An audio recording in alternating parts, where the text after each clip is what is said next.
Welcome to The Lock Shop with Nielson and Hustler, powered by Coolbet Canada. 11:04 on a Tuesday. What's going on, Lock Shoppers, ESTers?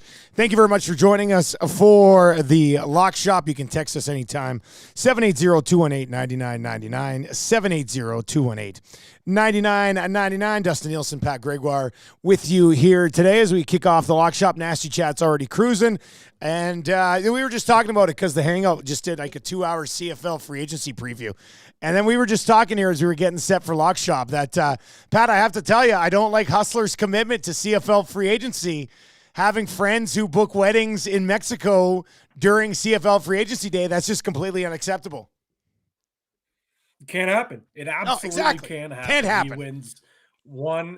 He wins one Super Bowl back-to-back once, and now he just forgets about the game up north. It's really sad. It really is sad to see. Probably doesn't even care what's going on with the Bombers today. Unbelievable, this guy. Like, for example, would you have friends who would book a wedding during the lacrosse championship, knowing what you do? They would never do that, would they? Never. Of course not. But again, I get it. Huss, the only, Bombers bombing that he's doing right now is getting bombed on the beach. So good for him. Well-deserved break. But I was hoping we would at least get maybe a little bit of a Tuesday check-in. You might be right, though. You said it yesterday. He might not wake up until Wednesday. He was going pretty hard on Sunday night. No, what actually was surprising is he texted me last night at 9:15, and he goes, this is just his life right now. Like, he gets down there. Obviously, the Chiefs win. He's living his best life. He texted me last night at 9:15 and says, this place we are at is way beyond my wildest expectations. May have to do a deal for WST, EST on location week. That would be epic. So he's having the time of his life right now, buddy. The time of his life. Well, I know you guys have that awesome partnership with Fly WEG. I believe. And maybe the next destination after Vegas, maybe it is something south of the border. Maybe it does a little excursion to somewhere nice and warm, and we can sit by a pool and talk everything. That would be nice. Hey, Maddie, Jake's going to log in here. He's ready to go. Maddie's going to bring in Jake here as well. Hey, what have you thought of the videos popping up, party time for the Chiefs in Vegas? Who do you like more, Travis Kelce or Jason Kelce? It's got to be Jason Kelce, right? It's Jason Kelce by a landslide. It's not because I don't like Travis Kelce. And it's not because I don't like Travis Kelce and Taylor Swift. It's because Jason Kelce is just so much more relatable. It was so funny, that video of, the perfect love story, pun intended. Yeah. The two of them just looking beautiful, kissing each other in the booth. Taylor's got like 4 drinks in her hand. And then it's the slight pan over to Kelce wearing Huss's mask. And he's just dancing by himself. A complete vibe. So good. Absolutely so good. He is an absolute legend. Because that one, I think at the time, like her and Travis were dancing to like the love story, like her song, right? Like, and then it cuts over. Which is a power move. Yeah, which is. I mean, imagine that. And then sliding over to Jason, as soon as I saw it, I was like, this dude, he's legendary. Absolutely legendary. And he's he's in such a spot right now. Like, the late career blow up of future Hall of Famer Jason Kelce is like, congratulations to Travis Kelce for obviously, being with Taylor Swift, winning another Super Bowl. Like, I get that. But for his brother to come out of nowhere, all of a sudden have this banger podcast with Travis that's just, blowing people out of the water. He just comes across as an everyday dude. Everything he touches is gold now. He's going to be a Hall of Famer. And basically, it's Super Bowl week. He was dressed up like a meme the entire week, but at the same time was interviewing with Fox and ESPN and CBS. And he's basically going to pick the spot where he continues his career, probably for a pretty good chunk of change. Jake, it just doesn't get any better than what this guy's living right now, does it? No, I don't know if you guys saw that other video, too. Travis is like putting the jacket on Taylor, like it's we got this like love story going on. And Jason's like almost falling into the bush outside of the hotel. It was pretty funny, but yeah, what a life, man! What a life. It's been a wild ride for the Kelseys this year, and all the respect to them. It's been an impressive run, and then cap it off with the Super Bowl, and both of them getting the chance to celebrate it. I mean, I don't have any issue with it. Jason is what like dads and husbands are like when they get away for a weekend. It's just like you're away for a weekend, but on Tuesday you're driving everybody to school. So go have some fun. He just happens to be really, really good at letting loose when he has the time to do it. That's for sure. So I mean, that's kind of been the highlight of everything that's been going on in the National Football League. The Vegas Golden Knights are dead to me. I mean, Huss even texted me yesterday from and he was probably drinking all day, I guess, because he texted me. I guess it was around 6:00, and he goes, "I love your play of the day today. I'm gonna hammer it with all the extra stuff in my account after the Super Bowl." And then, sure enough, Vegas, of all the teams to disappoint, lay an egg, well, not an egg, but let one slip away against Minnesota last night. That I know some of the lock shoppers who are watching right now over on the Nasty Chat, I know they probably took a hit on that one too last night. Frustrating. That one stung a little bit last night. Calgary did end up losing. We were on the Rangers last night in that one. That came through. Light night in the National Hockey League, but still a couple of stories popping up out of there, boys. Jake kind of gave us the warning sign. He did say he thought that line was a little bit fishy. It was fishy. It should have been even bigger. And we took the cheese, we took the bait, and it was that third period, right? It was tied 2-2 heading into the third, and then the Wild ended up coming out on top 5-3. So we don't even get the money line bet that we were looking at too. It's you have the outright loss, which is absolutely tragic. The good thing though is we've got a massive NHL slate today. Yes, we do. We've got some NBA as well. So I'm looking to get back on the bike here and take the training wheels off and get right back into things here. You mentioned Jake, anything on NHL last night? Because I want to talk a little bit about the NBA just quickly, but anything on last night's NHL slate? No, I played the Vegas. I played just money line, and I was kind of keeping an eye on it there on the apps, just keeping up with what was going on. And unfortunate to wake up this morning and see they couldn't get it done there. I think it was 4-3 when I went to bed, but yeah, unfortunately they couldn't get it done. But yeah, like it's one of those things where like we all kind of took the cheese. I said like it seemed a little weird. Like not many teams going to Vegas and just Vegas doesn't make it easy when you go in there, and I guess Minnesota just found a way to get it done last night. So you got that fish radar. How difficult is it in the National Hockey League to get a read on a fishy line, as opposed to us having 6 days to break down lines in the National Football League, Jake? Yeah, it's probably. I feel like it's probably easier when it's a little bit more right as we go. So like, a day of, okay, as opposed to you have enough time, I feel like, to look at a line and you start getting visions of other things happening. I think, like I think we could have easily, when it comes to like the Super Bowl line, for instance, it was up for like almost 2 weeks, right? I think you could have easily find yourself swinging the other way. The later it gets, you just too much time to think. I think the less time to think, the better. You see something, you believe something, kind of stick with your gut. That's kind of how I've always done it, but I'm also not a pro gambler by any means.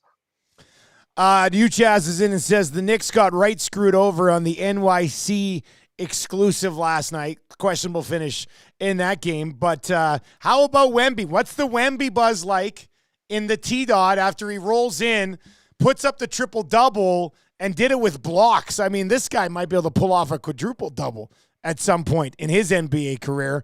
Any buzz in the sixth for a Wemby sighting? Yeah, I had some buddies at the game, and one of them said it was like one of the best sporting experience they've ever seen. Not Really? From a game presentation. It just said watching him live was something special. Just a guy that size able to do that is remarkable. I mean, his stat line was like create a player mode. Yeah. In 29 minutes, 27 points, 10 for 14 from the field, 2 3-pointers, 14 rebounds, 5 assists, 2 steals, and 10 blocks. 10 blocks, like unbelievable. But on the flip side, I think kind of Wemby's performance maybe got overshadowed with Scotty Barnes just basically walking off the court before the game was over yesterday with like about less than a minute left and going right in the locker room. And he looked pretty dejected and frustrated all game long. And again, this is what happens when you start a rebuild and you have a guy that was kind of around the team when they were definitely not in their championship heyday, but like still competing. This is kind of what we were expecting this year. I think some of those trades maybe got some people's hopes up that they would be able to stay competitive, and some of the early games right after after that trade with the that Knicks, remember it was a little bump, and you're like, oh, you got this young core now. Look at this. Yeah, but it's like, okay, let's not forget here. There's going to be some pain here. I like the core they have. And I think you can brush this off or at least nip this in the butt pretty early with Scotty Barnes, considering, and Jake, I don't know, you follow the team as well. He's like the most happy-go-lucky guy. Like he's normally big smile on his face, is just happy to be here, loves Toronto. He's got a Subway commercial. Like he's really embraced the city. He's embraced the country. But this is like the first time where we've seen him like, showing the signs of being frustrated on a bad basketball team.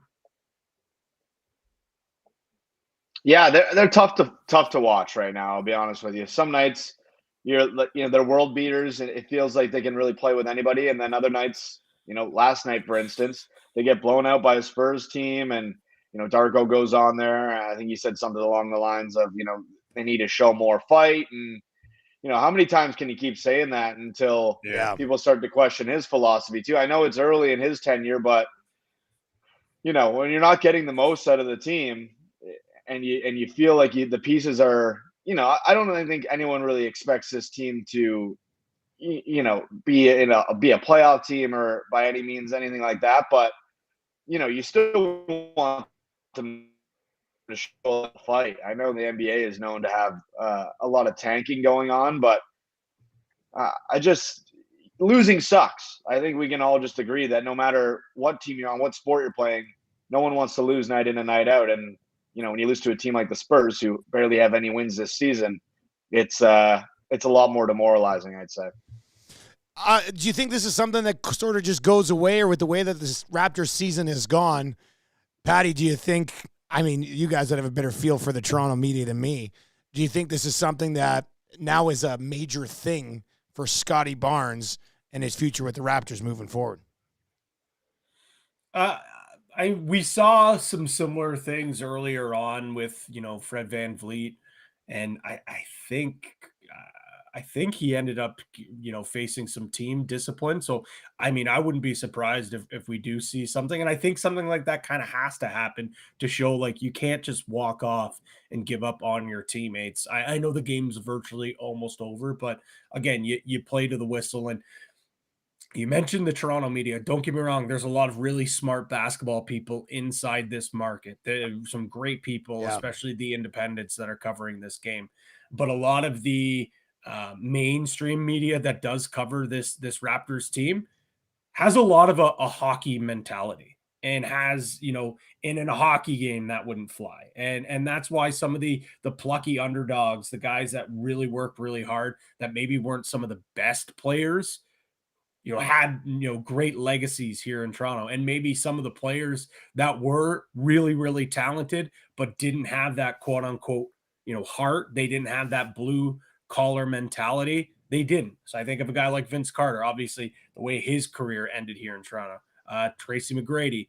On the flip side, you look at a guy like Fred VanVleet, like he was fully embraced and loved by this Toronto market because he had that blue collar, very hockey mentality side of things. So those type of things will not go very far when it comes to the Toronto market, whether it's the media or the fans. They'll hate to see that. And Jake, you are right. When you're going through a rebuild, and I don't quote unquote think they're tanking, but they're definitely retooling. I want to see my guys being pissed off and frustrated that they're losing, but I don't want to see my guys, walking off the court. That's at least my mindset. Be angry that you suck. Come out to the media and say, we suck. We got to be better. This was not the effort that we need. But quitting on your teammates, that's never going to fly. And a guy that I really like in Scotty Barnes, it was the first time I kind of red flags went off and said, okay, what's going on? That's the difference. I mean, you want to be pissed off, you can be pissed off, but leaving before the game's over with your teammates still sitting there, it looks like you're quitting on everybody. And that's like, you can be angry and pissed. I think you want that. But Jake, the moment you start looking like you're quitting on your teammates, I don't care what the sport is. Obviously, there needs to be a little bit of a wake-up call maybe for Scotty Barnes that he's supposed to be the leader of this group now. He can't act like that no matter how good he is. Yeah, I'm just thankful guys like LeBron have never done anything along these lines, leave the game a little early. I'm happy those guys set a great example. There's a little bit of a difference. There's a little bit of a difference in Scotty Barnes and LeBron with 15 seconds left. Just thought about it. My goodness, don't even, Jake. I'm going to put it back on a 2-shot with me and Pat. See you later. I thought I wasn't getting the call today. I was sitting here checking my email. I'm like, okay, I'll watch from the sidelines. I'll get in the chat. And then all of a sudden it was 1 o'clock and the link rolled in. I was like, oh, crap, I'm late. Yeah, well, we're down a couple. Zach's not into a little bit later. He usually sends you guys the link. And then we were all on the hangout for our CFL free agency show today. So that would be why the link didn't come. A couple of comments in the nasty chat. Of course, you can text us anytime, 780-218-9999. Crackerjack says Darko is a terrible coach. Is there any vibes? Is that a thing in Toronto? I know you guys said it is early. I mean, my God, and look who he's filling in for and what Nick Nurse was able to accomplish. But is that already a conversation point? For me, it's very Darcy Hornacek vibes. This isn't the guy, but let's just have him fill this seat. He's going to be able to at least, instill some stuff with some of these young guys, but the guy that they want to bring in right now isn't there. So why bring in a really good coach who's probably going to win them more games than they want to? And if your guy's not there on the market, then you might as well. I think it's pretty evident this isn't the guy of the future. Let's just kind of say it at that. Yeah, and think about the team he started the season with, the team he's got now. You build a strategy around what's in front of you, and the team's been constantly changing in terms of rosters. So, yeah, I agree with Pat. I think he's kind of just the stepping stone to the next guy. But, I think he's had some nice moments. That one post-game press conference I'll never forget when he was just screaming about the refs. That was amazing. Scotty Barnes is an all-star. That was a great, why did you just tell us? We won't even show up. He was so good. Yeah. I love that. And especially I think it was a Lakers game too. So, that was the Lakers game when they had 19 free throws in the fourth quarter. Yeah. That was a great game though. No. That was a great game. He came unhinged after it. Yeah. That was a good game. Yeah, that was a really good game. Andrew is in the nasty chat and says, boys, I'm currently watching in class with no sound on. Any chance you can throw the plays into the chat? Which I love the commitment to the lock shop that you're in class watching with no sound. That is a commitment. And also, I hope it's post-secondary school. I hope you're not in grade 10 and you're like, hey, give me the picks, boys. Give me the picks. That's not good. Stay cool, bet responsibly with Coolbet. But I like the commitment there. When we put together a little parlay here in the National Hockey League tonight, we'll make sure we throw it up in the chat for you, Andrew. Let's see. Duck Dad says, if anyone's looking for an AHL line to toss in a parlay tonight, bit of a mismatch in Milwaukee. Admirals in regulation offering -110 on that one. And Spency 5 cents, he says he likes the Blue Jackets and Sens over 7 goals tonight at +105 over on Coolbet right now. Both teams allowing a lot of goals and shots against, and 2 not good goalies starting tonight. Boys, how bad is the weather out there that Morgan Riley can't get to his in-person hearing? What's going on out there right now? Honestly, it's not bad right now. Maybe it's in New York where it's inclement weather. I don't know. I saw dregs. Yeah, I mean, I'm about Jake's right in the heart of downtown Toronto. I'm about 20 minutes east of the city. There's a little bit of a sprinkling of snow coming down. Yeah, maybe it's in New York. I don't know. Maybe this is Toronto's way of protesting against the in-person hearing. And because it's not technically in person, they feel like maybe they won't get as many games as the minimum that you get for it being in person. I don't know, but I thought that was funny. I kind of saw that over Twitter and wondering what was going on there. But yeah, we're all nervously and anxiously awaiting for the news there. We know it's not going to be good, but I can't wait. I can't wait to see the reaction. It's gonna be quite something for sure. Just the last two, part of me doesn't want them even to get to the bottom of this because I just enjoy the conversation that we've been having for 2 or 3 days or whatever it is. It's been highly entertaining, no doubt about that. All right, look, was there 11 games tonight in the National Hockey League? There's no shortage of action to get to tonight. Let me quickly whip everybody through the starting goaltenders tonight. Then the three of us will lay out some plays that we like, some interesting notes, and put together a little partner parlay in the National Hockey League tonight. Colorado and Washington, Charlie Lindgren and Georgiev are both likely right now. Samsonov confirmed for the Leafs tonight at home against the Blues. The others will see the Blues here in the near future as well. Binnington unconfirmed for St. Louis last check. This is that Columbus-Ottawa game we were talking about. Anton Forsberg versus Tarasov for the Blue Jackets. The Habs will be starting Caden Primo. Dostal at this point unconfirmed. Ukko-Pekka Luukkonen listed as likely for the Buffalo Sabres tonight. They go up against the Los Angeles Kings.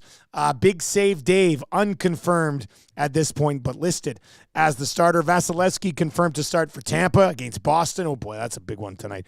Ullmark unconfirmed at this point for the Boston Bruins, who are at home in that game. Grubauer unconfirmed for the Kraken. Sorokin is locked and loaded for the Islanders tonight. Akira Schmid is unconfirmed for the Devils. UC Saros right now listed as likely between the pipes for the Nashville Predators. Jake Ottinger is confirmed for Dallas. Kochikov unconfirmed at this point for Carolina. And Mrazek is ready to go. He will start for Chicago. Demko unconfirmed on the other side for the Canucks. And Stuart Skinner listed as likely right now for the Oilers. Alex Lyon unconfirmed at this point for the Detroit Red Wings. So that's a mouthful. We've got lots to get to in the National Hockey League tonight. Jake, let's start with you. Is there one or two things that really jump off the page for you on this NHL slate? Listen, I mean, a team that, needs wins at this point of the season has had their struggles as of late, but, it's picked up a couple in a row. I don't mind the Kings there at minus 142 going into Buffalo. I think, I think Buffalo's a team that, some nights it's similar. It's very similar to the Raptors. Some nights it feels like they are world beaters. But I think most nights it's been a bit of a struggle to their net and get their guys going on a consistent basis. So I don't mind the Kings there minus 142. And I know we usually stick to money lines, but that Hurricane Stars under caught my eye. 6.5 at minus 108. Don't mind that either. Stars play a brand of hockey that tends to be pretty locked down. We saw them the last week, I guess, in Toronto. And it's tough to get pucks through on those guys. Hurricanes, same way. Like, they just got Kochekov back, and, he's not seeing very many shots. So, less shots tends to lead to less goals. I know that's not always the case, but, I think that's one that also caught my eye. So, Kings money line, Hurricane Stars unders. That's probably where I'd start. Love to hear where you guys are at. I'm looking for Rod Z. I want to know where Rod Z is at to get some trends for this under in the Carolina-Dallas game, because I'd be interested to see. I'm a little surprised that game's sitting there at 6.5. That's a nice pickup. Patty, what about a couple of games that jump off the board for you? Well, let's keep it in Leaf land. This Blues-Leafs game is really interesting to me. Obviously, the Leafs being minus 212 with the fact that they're missing their top defenseman. Again, I don't know if I'd be sprinkling the Blues money line here, but I like the over 6.5 because they can't really defend right now, even with Morgan Riley in the lineup. But I like their team total as well over. I think it's over. Where did I see it here? I had it written down somewhere. Over 3.5 at -110. They know, like, if they're going to win this game, I think they're going to have to score some goals. I think this also, and again, it's very cliche, very old school hockey mindset, but it is what it is. I think they're really pissed off. I think they realize that, you know, the entire spotlight's on them right now because of that play. Arguably their leader in their locker room, Morgan Riley, goes down. He's suspended. I think they could use this as a rallying cry, and they're going to want to come out and play for Morgan Riley. So I like the team total probably a little bit more than I like the over 6.5. With that being said, I would not be surprised if this is just an all-out scoring fest. The Blues find a way to win this like a 7-6. But again, I think I like the team total better there. I can't believe I'm doing this, but Brad Marchand to score a goal at +169. It's his 1,000th game in Boston. And as we know, just whenever these milestones come up, especially late in games, and if things are out of hand, they're going to want to feed Brad Marchand. They're going to want to get him his moment on home ice. And this is a team that's had a lot of success against the Lightning this season. I think they're 2-0. I think they put up 4 and 3 goals respectively. I'll have to go back and check that, but they have had no problems scoring on this Lightning team. And then I'll stick with another over, and two teams that, betting on them on their offense, usually not a great idea, but they have just no way of keeping the puck out of their net. I'm going Ducks Canadians over 6, which is, the whole number is a little bit scary sometimes. If you want to get a little riskier, though, and go over 6.5, it's at plus 106. If you wanted to buy it down over 5.5, it's down to 144. So, I mean, with the 6, at least you're getting the push if it does end up being a 6-goal game. But both teams are just horrendous with keeping up the puck out of their net. And actually, both teams' power plays have been really heating up as well. So I'll take the over 6 on that one as well. Just quickly, I got a few other games that we can look at. I'm going to build a little EST parlay for the Oilers game tonight as well. We will have the lock shot play of the day coming out on the Coolbet socials a little bit later on as well. Like we said, busy slate in the National Hockey League tonight. So if any of you in the Nasty Chat have any picks that you like, feel free there. Chris is saying Islanders, Canadians, money line tonight. That would be his little parlay. Okay, we'll see what that number would end up being. Duck Dad, Marchand shot on goal line is 2.5 tonight. Overs plus money on that one as well. So that's one that you would like, considering the spot that you're in. Add it, absolutely. For sure. Hey, what if, I like your reasoning behind Toronto, like, showing up and getting it done tonight because of everything that's been going on right now. But what's the vibe if they don't? Like, what happens in Toronto if that's not the case tonight? I'd just be curious, because knowing everything is in the spotlight here in Edmonton and in Calgary and Vancouver and Toronto, Montreal, we get that. But what would that be like tonight if they don't get it done without Morgan Riley? I think that it kind of puts pressure, and I said it, I think it was yesterday when we were talking about this, Dusty. I think it puts pressure on Brad Treliving to get something done and bring in another defenseman earlier than maybe they envisioned around the deadline. The deadline's creeping in here, and it's going to be here quicker than anyways. Yeah. And I know, say what you will with Kyle Dubas, he was always a guy that usually liked to do a lot of his trades earlier, try to avoid that rush, paying that premium. The unfortunate thing here with Treliving is he's probably going to still have to play that premium because the teams know he's desperate, especially if they're to put up 5-6 goals and still find a way to lose tonight, because I definitely see that could be a possibility. Another key note, though, too, as well, when you talk about the offense, I know I've been saying I like that play, but Morgan Riley also won't be on that power play unit as well. They've got other guys that can fill in, but I just think it puts more emphasis on, like, okay, you got to go get someone now. You don't have a cushion here. It's not like you're battling for Boston to try to win the division. You're battling for a playoff spot. So I think you got to go out, got to get someone to fill in the void. And they were going to pick up a defenseman, or at least that's the thought, that's the vibe around this market right now, that you need to go and get at least one or two guys. Well, now the fact of the matter is you have no choice, and I think you got to do it earlier said than done. I don't know, Jake, what do you feel? Yeah, I was going to say, what's the price for Tanev? Are we going to re-circle back there? Who knows how many times he's already circled back with Calgary. Yeah, we're going to get put, the Leafs are going to get put in a tough spot here, especially if Riley, is staring on the barrel of, whatever we say, it'll end up being 4, 5, 6, who knows? And defensive depth has been kind of an issue from, the start of the season, and it's rearing its ugly head now. Klingberg, that thing didn't work out. He ends up going to LTIR.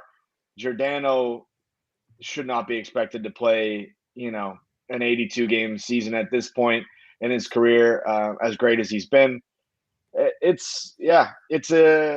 just feels like, it's the same problems year after year. And I guess, every team's got problems, but it's like, bottom six depth, defensive depth, goaltending. And it's just like, how do you find yourself in the same scenario every single year? It's the definition of insanity, Dustin. Like, and Pat and I sit there and we watch, 90% of the games and text the same stuff back and forth to one another.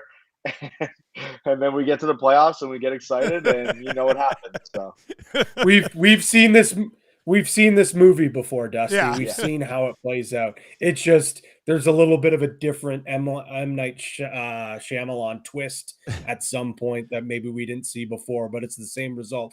I wanted to say one thing too as well, Jake. It's like even with some of the bright spots, like Simon Benoit, like he's been great.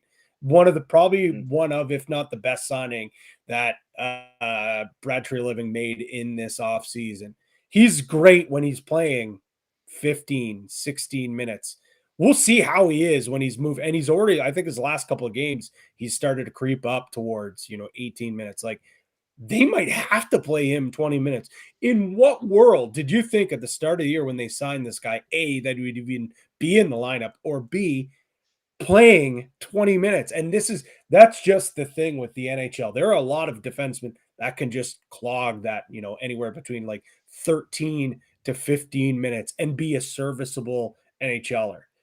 Once you get up in that 20 minute mark, that's the truth. That changes everything. And for as much as I like the kid, great story.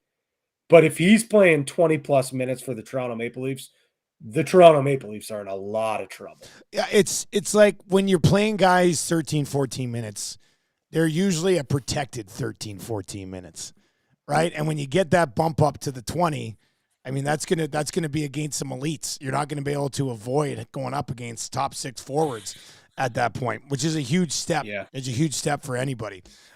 Just sticking with the National Hockey League here tonight, we've got some plays from you guys. One of my favorite plays has already come up once again in the Nasty Chat as a fishy line. Duck Dad is in and says, is the Canucks puck line fishy? Seems like it should be -2.5 and not -1.5 at -109. Like they're playing the Chicago Blackhawks tonight. Jeff Patterson, who does a great job covering the Vancouver Canucks for the past 2.5 decades, tweeted this out about 20 minutes ago. The Blackhawks have scored 14 goals in their last 12 games and have been shut out in 4 of the last 8, including by these same Canucks, 2-0, just under a month ago. So I go and I take a look at Chicago. They scored 3 goals in a loss to the New York Rangers, lost in overtime. That was their last game, February 9th. Prior to that, 2-1 loss to Minnie, 1-0 loss to Calgary, 3-0 loss to Edmonton, 6-2 loss to Seattle, 2-0 loss to Vancouver, scored 4 on the Islanders, 1 in overtime, shut out by the Sabres, scored 2 on the Sharks and 1 in a shootout, and then scored 1 against the Dallas Stars. Jake, sniff this thing out here. This seems like it should be maybe 2.5, but minus 109 at 1.5 on the Canucks tonight. I feel like I'm missing something here because that is my favorite play of the day right there. Yeah, it's weird because they're almost minus 300 favorites, which you'd probably expect. I know to Chicago, but I mean, you broke it down there. Like the Blackhawks haven't really done anything special. You know, for speaking of tanking, I think they've lost 6 in a row. It's been a nightmare there. You know, like they're probably open for the next top pick. They want Celebrini to come in and be playing with Bedard. So yeah, I know what you mean. I think, you know, puck lines are always difficult because there's like sometimes you do end up hoping for that empty netter and you know, the nights you need it doesn't come, and the nights you don't need it does. So those ones are always tough to me, but I hear you. I think that's definitely a play we should be considering at minus 109. You know, that's kind of what we got to be looking at as like as their money line, as the Canucks money line. Like that's, you know, win by 2 against Chicago shouldn't take much. I was just gonna see how they the last few games, how many teams are covering, you know, a 2-goal. Yeah, I mean their last 3 losses: 1-0 to the Flames, 2-1 to the Wild, 4-3 to the Rangers. So, you know, they found a way to stay in these games as keeping it at that 1 goal. You know, that 1 goal range. They're losing, which is what they want to do, but not losing by a whole ton. I mean, obviously the 3-0 loss to the Oilers, that 2-0 loss to the Canucks you mentioned, and then a 6-2 loss to the Kraken. But yeah, I mean, I guess that tells a bit of a story that, you know, they're not necessarily out of games every single night, but you got to think the Canucks can go in the way they've been rolling all season and take care of a 2-goal win plus. Well, you know, with Chicago not scoring goals, I mean, 14 goals in their last 12, and 3 of those were in their last game. So prior to that, it was 11-11, which is not a lot of offense for a team that clearly is missing Connor Bedard. So, I mean, I would put forward the Canucks minus 1.5 tonight in Chicago as my leg on a parlay tonight. Patty, you laid a couple of plays out. Which one would be your favorite one that you want to throw into a parlay here? Well, my favorite one is one of those Brad Marchand props. But again, if we're looking for a side or at least a total, maybe we go, I'd say one of those totals, either over 6.5 in the Leafs Blues, or we go over in that Montreal game as well. Montreal Ducks over 6. Sorry, so we could buy it down to 5. Buy it down to 5.5. At minus. Yeah, I don't mind that. What's that? Minus 144. Yeah, that brings it up to 225. And Jake, what was your? I know you had 2 right off the top. What was your favorite one? Yeah, I think Matt was on board with me when we talked about Kings, but I think you also, you know, that under interest you that Hurricane Stars under. So I don't know if we lean heavy on either one of those. I don't know. Yeah, I mean, we have a total in there. I mean, we could go, you know, puck line, total, and then the money line with the Kings. But I don't know what your thoughts are on the Kings. I know they've kind of been up and down here. We saw them. Well, Jake, go ahead, Patty. Sorry, go ahead. No, go ahead. I was just gonna say on my notes here, I had that as my best bet. That was my favorite bet, and then I went to those other ones. Which one? Which one's your favorite bet? I love it. The Kings, Kings money line. But I also I really like the other one as well. So I'm okay with either. I actually really like those other. I like both of those other two. I like both. I'm trying to think if I like them more than the Canucks on the puck line after Jake said the Hawks keep it close at home. I'm like, maybe what we do here, maybe we put together. They don't score. You are right, though. They don't score. Well, they don't score. I also have a note here. If you want the Hawks, Canucks probably only need 3 goals. Well, that's the thing. I mean, maybe what we do is instead of risking the puck line, maybe we go something else with the Canucks in there as well. Or maybe I could just save that for the play of the day a little bit later on. I don't mind that either. Because I like Dallas and Carolina under 6.5. And, I just watched the Kings play the Edmonton Oilers, and they shut out the Edmonton Oilers on Saturday night. And there's been the coaching change there. The Kings seemed a lot more content to kind of play the way that they played earlier in the season, sitting back in that 1-3-1. So I do like I like the Kings. I'll save the Canucks. I'll come back around to that. I'll put that all on me with the play of the day against Chicago tonight. So let's run with the. Oh, I was going to note on that Chicago game, if you like Chicago to continue to have trouble scoring tonight, under 1.5 goals for Chicago tonight. So they get shut out or they only score one, plus 161. There's some value there if you don't think they can they can score some goals. If Demko's starting for sure, I would definitely hop on that. But let's see. Let's take the under in that Carolina Dallas game. Ottinger is confirmed to start there, so I like Ottinger in the unders. It's the under 6.5, the over 5.5 in the Anaheim Montreal game, and then the Los Angeles Kings minus 142 on the money line on the road in Buffalo at plus 456 before a little help from the Coolbet crew. So I don't mind that plus 456. You guys good with this one? Yep, I love it. Okay, I like that too. I like that too. Duck Dad is in and says, super parlay. Just do them all. No, I don't think so. But, I mean, if you want to throw it on, feel free to throw it on. Spency 5 cents, he says, I also like McDavid tonight over 3.5 shots at minus 125. Missed the last 2 games, but hit 6 of the previous 8. We'll be looking to bounce back after a bad game. Detroit allows 32.3 shots per game. That'll come back around to an EST parlay that I'll fire to you guys probably between shows here before I get going on 2 guys, and we can get that bad boy up. You'll be able to find that in the exclusive section over at Coolbet. Just quickly on Vancouver, I'm curious from guys out east, when you look at how the West is kind of coming together, you've got the Vancouver Canucks who've just been outstanding all year. People have been waiting for some sort of drop-off. Has not happened. You do obviously have the defending champs in Vegas who, when they're on, they're still very formidable. You've got the Oilers who've been absolutely red hot prior to a couple of losses to both the Knights and the Kings. You've got Winnipeg who struggled lately.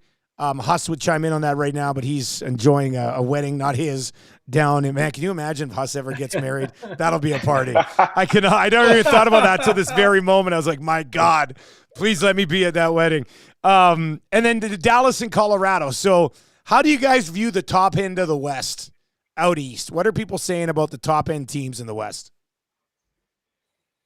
Well, I mean, again, there is always that adage of East Coast bias, and no one stays up to watch the late games to really tell. But I think this year is like the first year that I think that people in the East can't deny that there are a few juggernauts and some really heavy favorites to win when you look at not just where they stand right now, but just even the way that they're built. And then you even look at in the East. I mean, the Lightning aren't quite what they've been in the last few years. The Leafs can't really find their way. The Hurricanes, everyone says that's their year, but really, have they really impressed you all that much either? They're just the same Hurricanes. Carolina's just the same team.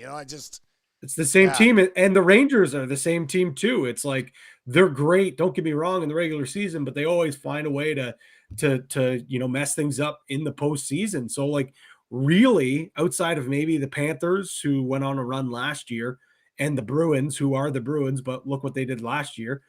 Who really does scare you in the East? Not really too many teams. Where you look at the West, you laid it out, especially in the Pacific. But heck, even the Stars have been playing really well. The Avs haven't been playing where they are, but if they get in the postseason, why the hell would you not think that team could go all the way? So I'm a big fan of the Kings too. I know that they've gone through a recent slide, but they're a team that if they snuck in a wild card spot, I don't think too many teams are going to want to play them either. So I think this is the year for the West to win another cup here, but not just win a cup, but really, really, take control and establish the dominance. Jake, what are you thinking out West here?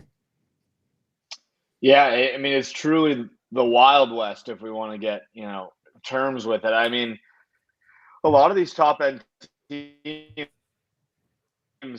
are very legit. Obviously, Edmonton had their early struggles, but they've really come around and obviously, reinstated themselves as a powerhouse. Vegas can't take them for granted. You guys talk about it almost every week, Dusty. Like someone coming out of the first round in the West is, you're going to be heartbroken. Like there's going to be good teams coming out of the first, like not coming out of the first round in the Western Conference, and people are going to be like, oh my God, if it's Vegas or if it's Colorado. Colorado, actually, I think they lost last year in the first round, right, against Seattle. If it ends up being one of these teams, people are going to be shocked, but it's just the nature of the beast. Like, I'm not really sold on St. Louis, but I agree with Patty. I think the Kings are still, if they're able to put it together, new coach, I think they're still very much in it. I think there's 7 teams in the West that could make a run at this thing. I truly do believe that. Agreed. Just thinking on, as you said, Wild West there. You guys remember that Will Smith movie, Wild Wild West? Of course. Yeah. You remember that movie, Jake? I don't think I ever saw that one, to be honest with you. First of all, you didn't miss much. I was just going to mock it for a little bit. Will Smith was on a tear. I mean, he was knocking things out of the park that were just over and over. Like he was just hit after hit after hit. Patty, what do you think was going through his mind? What was he trying to accomplish with Wild Wild West? I think it was just a heat check for him. He was looking to see, well, why can't I do a Western movie with a little bit of a hip hop flair to it? I mean, the song was a banger. The song was good. I'll give him the song. The song was good, but I just gave it a quick Google here. Rotten Tomatoes, 16%. Ooh. Yeah, not great. I would actually love to go back and watch it and see if it really was as bad as I think it probably was. I've watched it like more than once. But I haven't seen it probably in 10 years, but it was pretty cheesy. Yeah. I think it was a one and done for me. And I was a massive Will Smith fan growing up as well around that time. So the fact that even me, who was a big fan, was like, oh, don't think I'll be watching that one again. Do you guys know what movie he passed on to do Wild Wild West? Oh, I've heard this before. It's something insane. Yeah. The Matrix.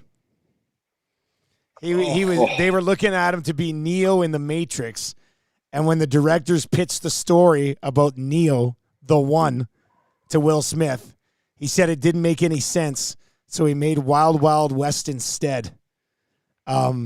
Which I'm happy happened because I even like iRobot. Like I like a lot of Will Smith stuff, but nobody could have done Neo better than Keanu Reeves doing Neo. So thank God that didn't happen. That would have sucked. One of the all-time bag fumbles, though, by someone who legitimately could not miss around that time. The late 90s, early 2000s. He was on an all-time run. I'm gonna look that up right now. I want to see what he was doing leading into Wild Wild West because, I think that's why they thought it could work because he just couldn't do anything wrong, and then all of a sudden he did Wild West, and he did everything wrong after that. Like that was not good. I'll have to look up his IMDb here at some point. What do you got for exclusives tonight? What's going on over there, Jake? You got anything exclusives wise? Yeah, they're coming. We're just chatting with our guys now, getting them sorted out. So I don't think they're up just yet, unless they've changed. No, I don't think they're up just yet. But we got probably anywhere between 6 to 8 for the NHL tonight, and then we'll have the lock shop, EST parlays both up, and just keep your eyes peeled. It shouldn't be long before those start to roll into the exclusives tab. What's that process like? Take me behind the scenes. Like, do you say, "Hey, I've got a hilarious name," and then somebody else puts together the plays for you, or do you just do it all? It's Patty and myself. So we have an Excel spreadsheet. We do some back and forth between one another on names of certain things. We have a lot that we run back day to day. And people who bet the exclusives will know. Points from chalk it up. Stars and snipes. So there's some names that you'll see kind of on a daily basis, but Yeah, Patty and I kind of just go back and forth. We kind of look at what storylines we can touch on any given day, and then we add them to the doc. We help our guys. We get them a reference, and then they give it that little boost. So I don't know, Patty, if you want to touch on it a bit more before we have to log off here, but it's a fun. It's thing we got going on. Yeah, it is a lot of fun, and shout out to our odds makers. They're the ones who do the hard work, whereas Jake and I just think of things that make us laugh or other things that we'd want to bet on. But tomorrow we're it is Love Day, it's Valentine's Day, so keep your eyes peeled for some puns with some Valentine's Day. And hey, maybe if you've got a Valentine's Day special that you want to cook up, tweet us, put it in the comments, whatever it may be. And we'll get that up as well. Excellent, boys. Thanks for popping by. I'm going to wrap things up on a quick one shot here, and then we got two guys in the goalie coming up. I'll catch up with you guys again tomorrow. See you tomorrow. There you go. That's Pat and Jake from Coolbet sliding in for us, who, of course, is down in Mexico. Just a quick follow-up. I finally tracked down Will Smith's IMDb here. So this is where he was. Bad Boys in 95, Independence Day in 96, Men in Black in 97, Enemy of the State in 98, which I still love. Loved Enemy of the State. Then goes Wild Wild West. Now, with that being said, didn't lead to too much of a fall off because he hit The Legend of Bagger Vance, Ali, Men in Black 2, Bad Boys 2, and then iRobot in 2004, followed by Hitch in 2005, Pursuit of Happiness in 2006, I Am Legend in 2007, Hancock and 7 Pounds in 2008. Men in Black in 2012. Pretty good run. I mean, it was a pretty consistent run. Pretty good run. Spency 5 cents, he says Kevin Kline was good in Wild Wild West. He was, actually. I didn't mind him in Wild Wild West. He's good in a lot of things, I think.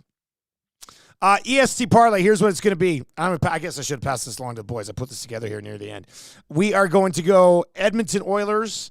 I'm a little worried about maybe like a 2-2 overtime game tonight. So let's just go money line. It's minus 230, but we're going to mix in some decent point numbers here, so it should help it. So we're going to go Edmonton Oilers money line. We're going to go Detroit Red Wings under 3.5 goals. It's minus 290, but we're going to put it into the parlay, get a boost. So Red Wings under 3.5 goals. Oilers on the money line. Bouchard point at minus 138.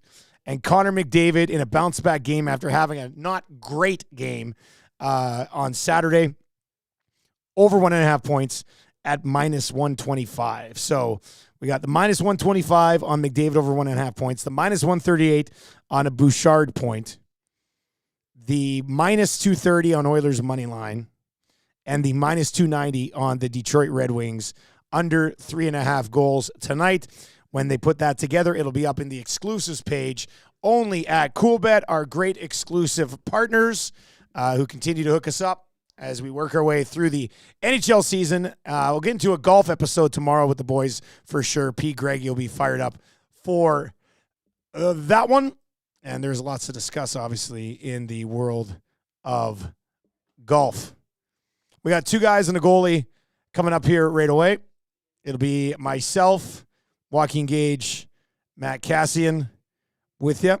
We'll be setting up the Oilers and the Detroit Red Wings. And I want to get Cass's thoughts on the code. So we'll get to that coming up here just after 12 o'clock. Thank you very much for joining us on the Lock Shop today. Best of luck tonight. Busy slate in the National Hockey League. Watch for that EST parlay. I'll recap it on two guys and a goalie today as well, but that should be posted in the exclusive section over at Coolbet by early afternoon. And two guys and a goalie to get you ready for the Oilers coming up. Thank you very much for joining us today. Good luck tonight, and we'll talk to you tomorrow on the Lock Shop.